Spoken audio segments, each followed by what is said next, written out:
Josué, chapitre 20. L'Éternel parla à Josué et dit, « Parle aux enfants d'Israël et dis, « Établissez-vous comme je vous l'ai ordonné par Moïse, des villes de refuge où pourra s'enfuir le meurtrier qui aura tué quelqu'un involontairement sans intention.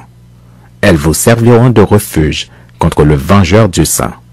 Le meurtrier s'enfuira vers l'une de ces villes, s'arrêtera à l'entrée de la porte de la ville et exposera son cas aux anciens de cette ville.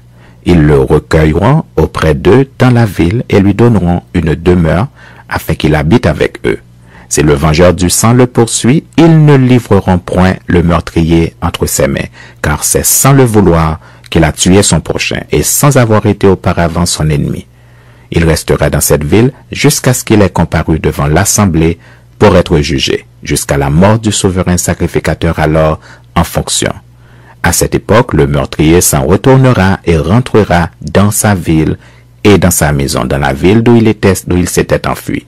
Il consacrera Kedesh en Galilée, dans la montagne de Nephtali, Sichem dans la montagne d'Éphraïm, à Kirjat Arba, qui est Hébron, dans la montagne de Juda.